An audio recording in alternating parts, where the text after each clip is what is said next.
everybody. Beautiful to be here with you today. My name is Freya Savitri Sampson and I am the Deputy Editor of Supernal magazine, and I'm also a crystal modality teacher. I teach crystal dreaming, which is a shamanic journey process. It's crystals and crystal dreaming, as well as supernal, are some of my greatest passions in life. So it's my absolute pleasure to be sharing with you today some of the metaphysical properties of crystals, some of the different ways that they're formed, different types of record keepers, and all sorts of different ways that you can utilize them in your life. So I hope you enjoy this little share and get some benefit from it. And I hope that you have the most magnificent and supernal day.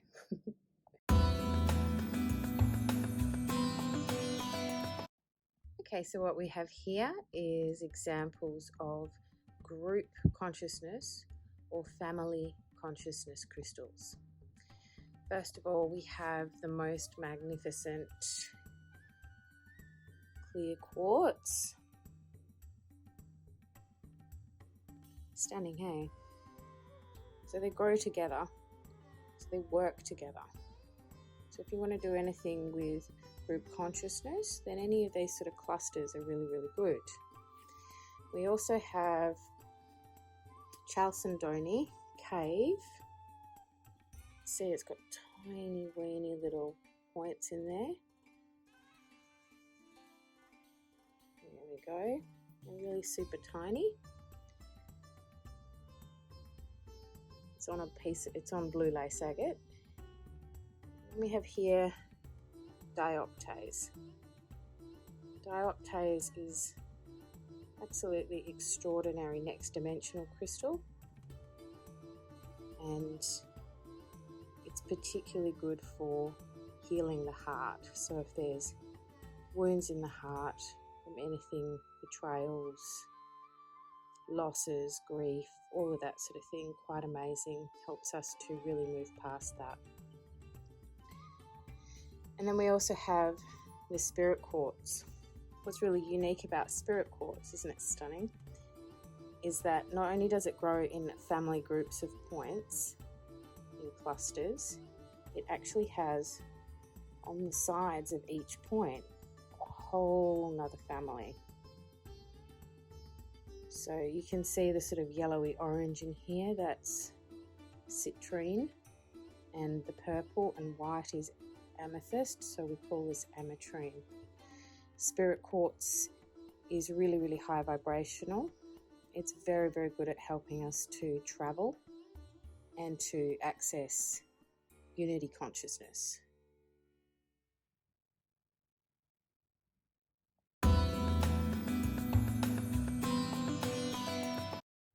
Really wouldn't be appropriate to talk about crystals without including Lapis Lazuli. Lapis is a very famous crystal that comes primarily from the Middle East.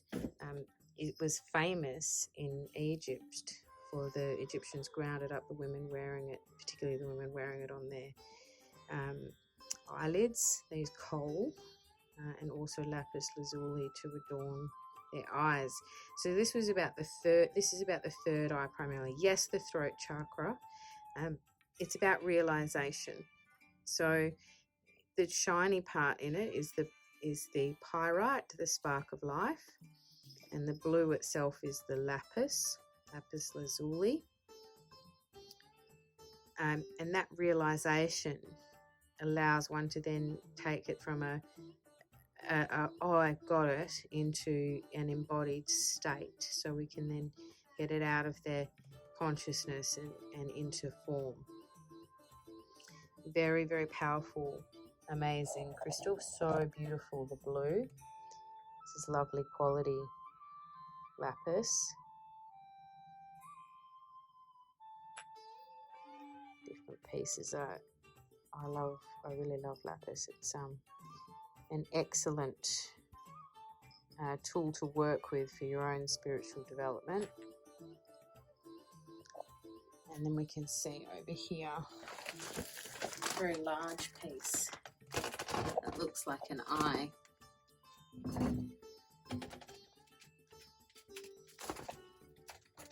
Big sphere. Love it.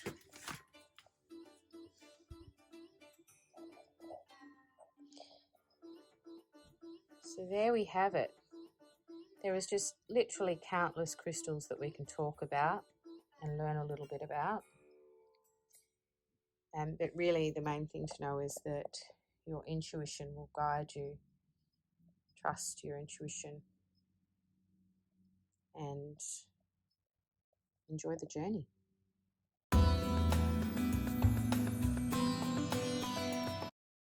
So here we have Lapidolite. I chose this one to show you just how different the grades of crystals can be. So it might take a little while to get to know what you're looking at if this is an introduction for you. This is one of the first crystals I was ever given. Actually, it's no surprise because Lapidolite is my life purpose crystal in the liquid crystal work. So that's really beautiful. That was given to me up in the northwest of Western Australia.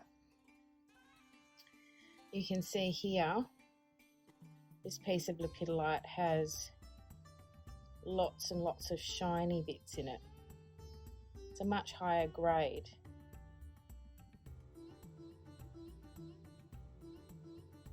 And this one you can see has really interesting mix of the purples and the pinks and the whites in it. A little bit of reflective. So again, different grade.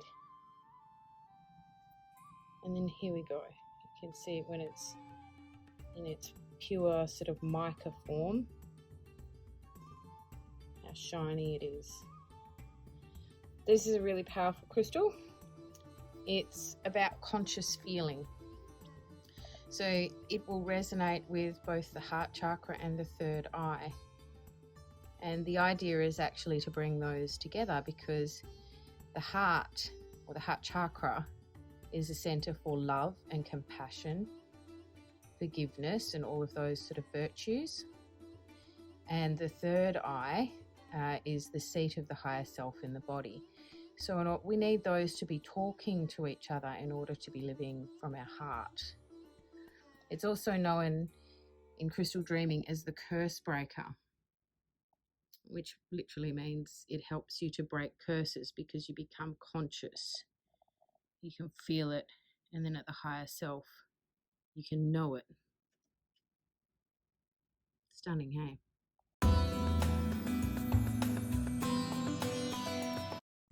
This next selection is volcanic. So crystals are formed in different ways. Some are formed under pressure, some through water and sun relationship, some through heat. They also transmogrify, in other words, they change shape. So these particular crystals, the large black one at the back, this is black obsidian. So it's not actually a crystal, it's glass. It's volcanic glass that is formed through the heat of the volcano. And when that heat touches the minerals that are in the area around the volcano, it'll transform into glass. This is another one. This is actually a pale, beautiful pale aqua blue.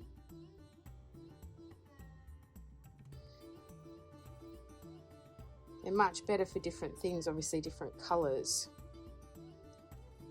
This one is what's called snowflake obsidian. So this one being black and white is very good for balance. All obsidians absorb a lot of energy, so they require cleansing on a regular basis. This one, black obsidian, is very much the original obsidian, and it's for true self-reflection. It packs a wallop. The one other thing we have here is sulfur. Now, sulfur is formed in the channels that gas is formed and released up from the bowels of the earth through volcanic channels. Grows on the side like so. It's actually toxic, so it's a good idea to handle it whole with a tissue, otherwise to wash your hands directly after. And sulfur is magnificent. It's physical radiance, so it's a really good one. You can hold it up to your solar plexus, holding it with a tissue, and then use charcoal breathing. Once you invoke and connect to source, and breathe in energy from above down through your crown and out, releasing it out through the solar plexus at the diaphragm. And the crystal will literally transmute the bioplasmic waste that's inside the solar plexus. The color yellow resonates with the solar plexus, and you can actually smell the sulfur fill the room. It's quite extraordinary.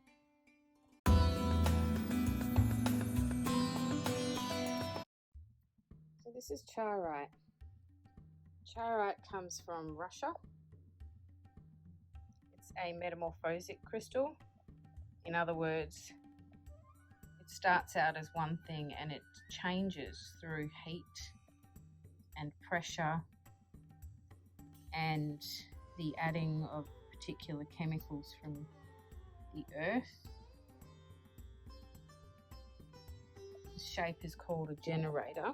That means that it literally generates like a pyramid. They generate energy. The point helps to send energy out into the world, whereas we have here a toroid sphere. And the spheres are more about infinity, going through everything. Absolutely fabulous crystal.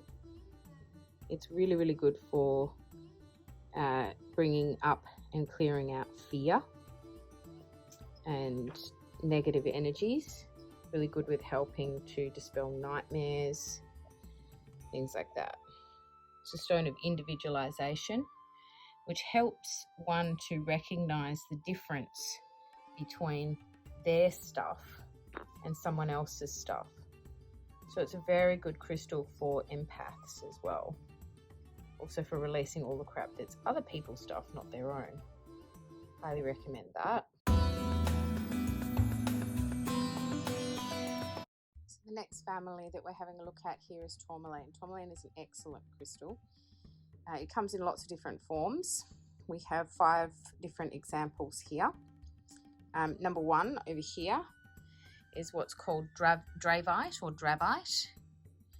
It's brown tourmaline. And you can see that it's brown, but then it has these sort of whitey bits inside here. But that's actually a type of mica that's in there. Might be able to see it shining a little. And then we have a really beautiful quality piece of black tourmaline. And you can see how the geometry is formed very clearly there. And then we have some pink tourmaline in its matrix. So you can see how it's growing. It's not been stuck in there. That's actually how it grows. And you can see as I shine it in the light there, it's got those sort of striations down the side of it. So they're like thin straws and they all get pressured together. And that's what ultimately eventually forms these big solid pieces. So that's once upon a time was lots and lots of thin little pieces. Get it in different qualities. So sometimes you'll see it looks like lots of little straws pushed together. And you'll notice that I've got a couple of spheres behind these pieces of tourmaline, and that's because tourmaline is very good for injecting energy away from where you don't want it to be. So you see I've got it pointing towards the window, and that's grabbing energy out of this room and sending it out the window, any negative energies. Black tourmaline is particularly strong for protection. And behind it, I've got a beautiful quality rose quartz sphere. And so it's filling the room with that forgiveness and unconditional love frequency. Drapeite's softer, so if you're going to do this in your house and it's for a kid's room or something, I'd recommend Drapeite. And what I've put behind it is Iolite for vision with the third eye. It's a really nice piece of Iolite. You don't get to see it so much. And this sphere shape goes out into infinity. You also see this piece of green tourmaline. There you can see the striations very clearly. You can see at the end there it's got that little darker bit in the centre, so that's actually pink. So it's got a touch of what's called watermelon tourmaline at the bottom, but primarily it's mostly green. So this is the frequency of enlightenment, and it's also a very good crystal for helping one to stay in their own centre, to identify the difference between their stuff and someone else's. So it's a really good stabilizing emotional crystal. This one is actually just a slice of tourmaline. It's actually watermelon tourmaline. So if we raise it up to the light, you can see that it's got the pink center and it's got that green around the outside, literally like the fruit, the watermelon. Hold it over the crystal bowls there. We see that a little bit better as well. So it's very expensive, not so easy to get these days. But it's the perfect representation of the heart chakra. So the green around the outside is the external of the heart chakra, and inside is the pink, the unconditional love. So when we're looking at crystals, pink deals with the center of the heart, and the green crystals deal with the outside stabilizing part of the heart that protects that very vulnerable unconditional love aspect.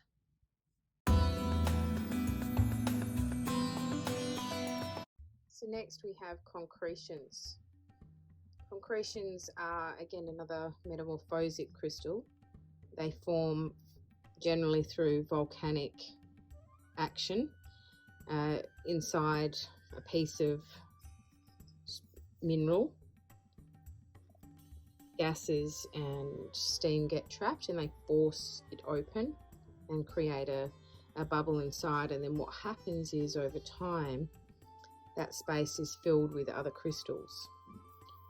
So this is called a thunder egg, and you can see it's actually the two halves of the thunder egg.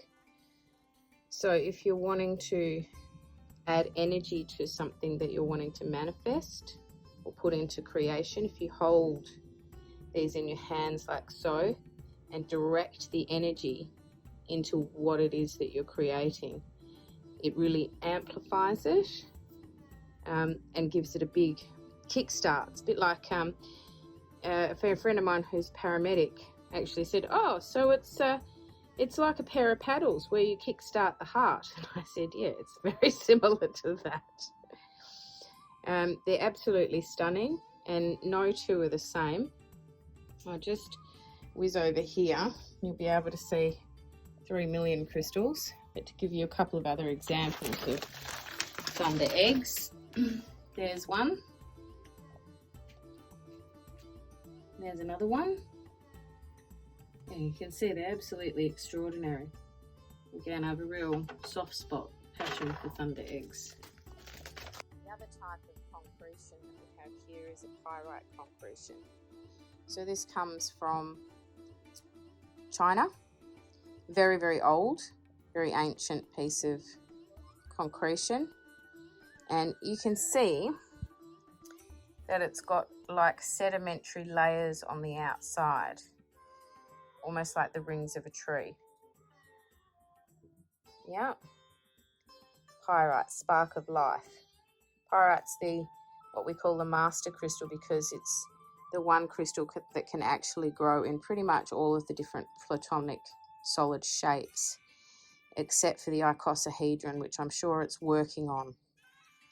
So this is really interesting. When I'm holding it this way, it feels light. When it's held this way, it feels heavy. And this is something that, in the crystal courses that I teach that people experience over and over without me even mentioning it to them. It's quite a wonderful phenomenon. Pyrite is amazing. Give you a few more examples of pyrite and why it's the master crystal. You can see here. This is one of the most common forms of pyrite, the cuboid shape inside the matrix here. In other words, the bedrock that it grows in. You can see very cuboid, sharp edges. And then it comes in this cluster form where all the little geometries are packed together, growing one on top of the other.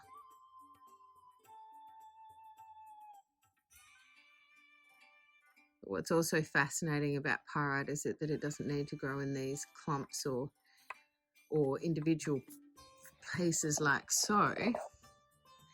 They also grow in a spherical form. So in this case, it's a flat two-dimensional pyrite sun inside its matrix, which is actually fossilized and basalt. So you can see the tree fern formations there that have become fossilized over time. So this hasn't been cut out and set in. It's its naturally where it's found. Stunning. And then we also have here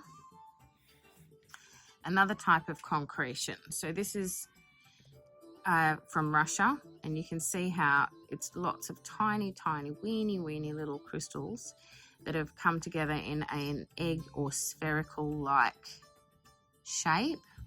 It's growing inside, you know, a muddy, watery place somewhere, because this external layer here is hardened mud. Magnificent concretion. Again, rare. Don't get to see these things so often.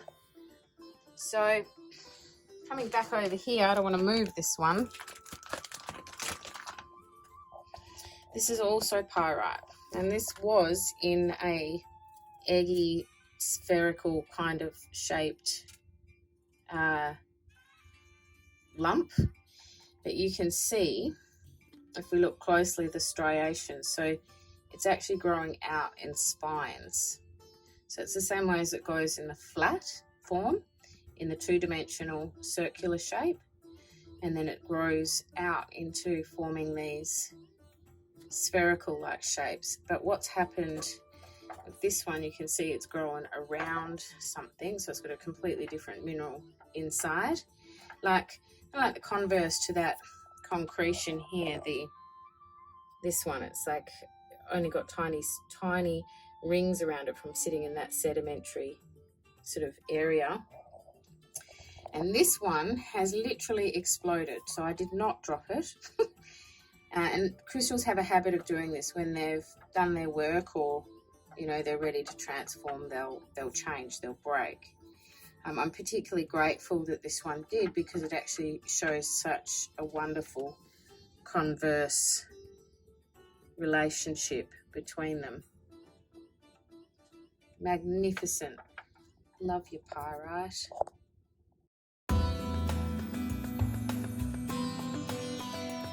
So another really magnificent crystal is jade, and jade is really all about dream work, mastering the time that you have when you are sleeping, which is like about a third of your life. So it's pretty important. This guy here is an artifact, a vulture, and you can see the dark brown. That's not actually jade, that's actually a meteorite. So it's actually magnetic. I'll show you that on the next bit. But this part here is jade. Very hard to find rare formations like this. Absolutely magnificent. And you can see some different qualities of jade here. You know, bit of sexy time there.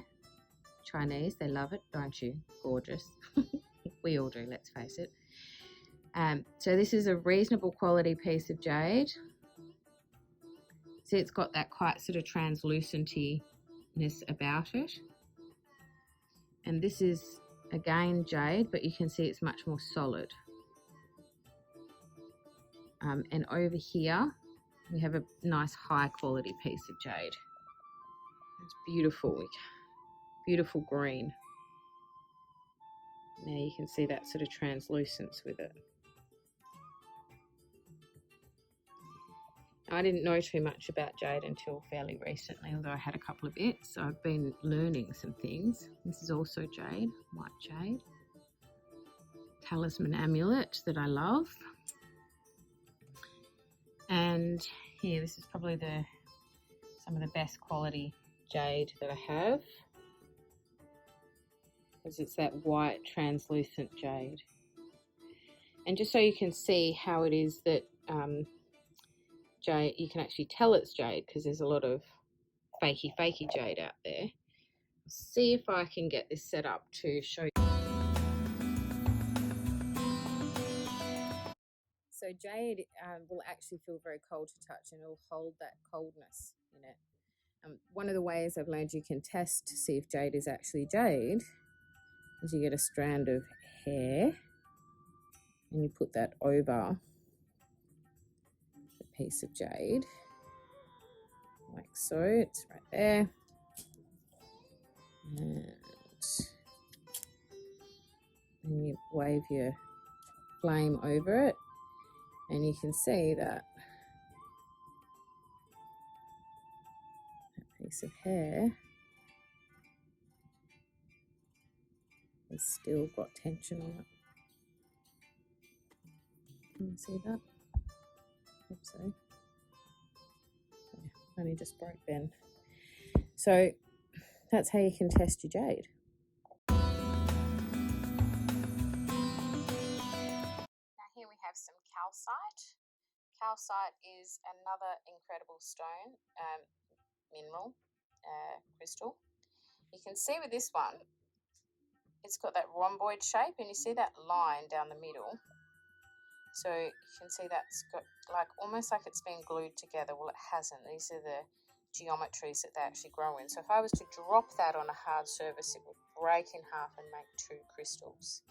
And then if I was to drop that and keep, breaking it down smaller, they would break smaller and smaller into those pieces. This is honey calcite, which is yummy and nurturing. Clear calcite is for universal mind. And this is actually a calcite stalactite. So once upon a time this was connected to the roof of the cave. And you can see it's a straw. So as the water has come down through the limestone, it's carried the calcite down and created this incredible, beautiful stalactite. So calcite like this, in this rhomboid form, this quite flat form, is created on lake pans or floodplains, things like that, where after the waters receded and the sun dries everything out, it sets in this formation. And you can see it narrowing through that way as well. Split it in half.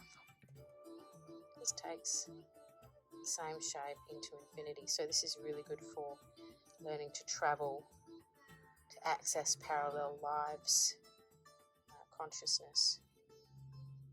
Amazing, huh? These crystals here are tektites. Now, we've seen the little vulture dude before. He's got the jade, but he's also got the meteorite jade, it's called. So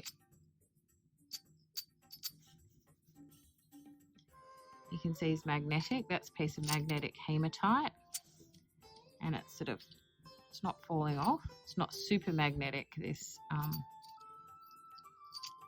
it's most magnetic about there. You can see as I tip it off, it's not falling off.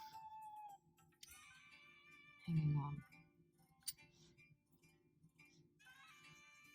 So some meteorite material is magnetic and some is not. Here's an actual tiny little meteorite. And what's cool about meteorite is that it's travelled. It's been through the cosmos, picked up all sorts of different energies. And because metals and materials hold memory. It has the memory of those journeys and the experiences it went through, so you can glean a whole lot of information from these things. Here's a tektite. It looks kind of like glass. You can see it's quite translucent. This one's come from Australia. Whereas this one here is moldavite. So you can see it just looks like a lump of brown stuff really there. It's not until you hold it up into the light that you can see it's actually very green. Beautiful translucent-y green. It's very unusual sort of pattern, rough across it. So again, rare, expensive, only found in Moldova. A small piece, probably about half that size, will cost you around about $100. But extremely high vibrational, has a lot of radiation that comes off it. So you can get it in jewelry, but people need practice to wear it. Not everyone can wear it as jewelry because it sends people off the planet literally.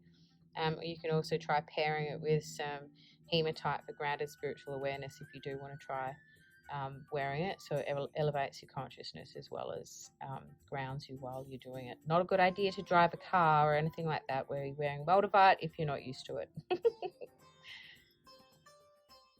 frequency of this stone is manifestation of purpose. So that's about your soul's purpose, higher purpose. So next dimensional crystal. They're really beautiful, red, deep red sort of in colour. So you can see. And that's base chakra orientated, but it's about bringing into the physical the purpose. So literally the manifestation of it, the landing, not just as an idea or a yearning in your heart and soul, but actually getting it through and living it. Amazing stuff. A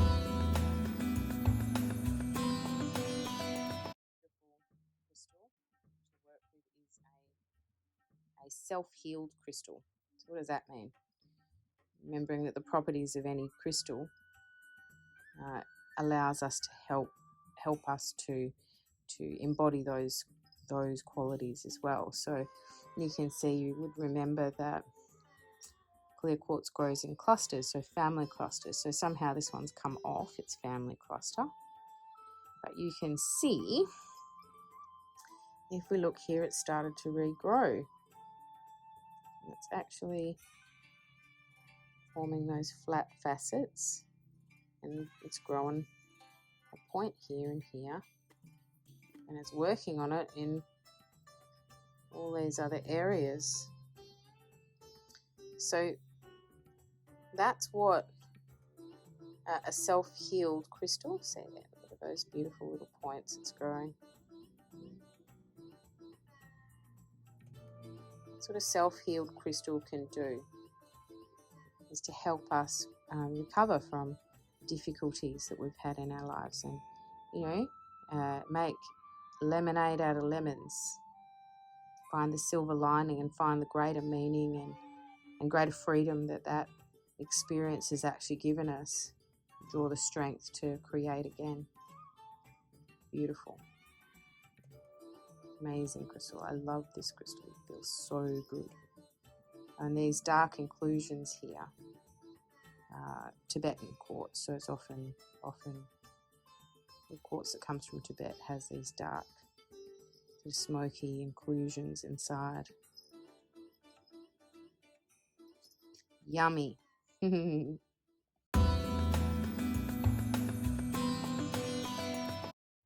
here are some of the books that I would recommend for anyone who's a budding crystal enthusiast. The Book of Stones is an excellent book. It has images as well as great explanations of crystals. There's a lot of information in them. Stones with New Consciousness, they actually talk about how consciousness is evolving and what minerals and crystals are showing up to help humanity to evolve. Again, stacks and stacks of good information with excellent images.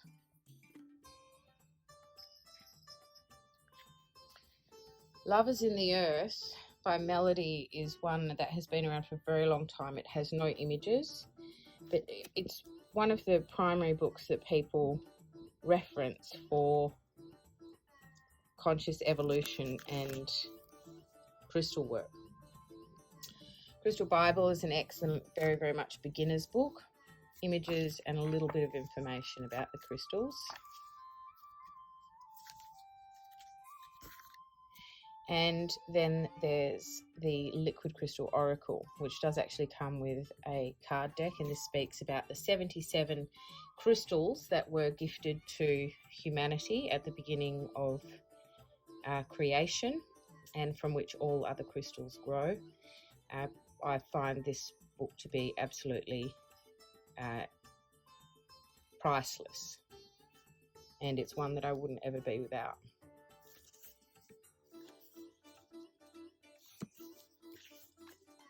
Has lots of excellent exercises in the book that you can do with the cards as well. So that's a little good selection there.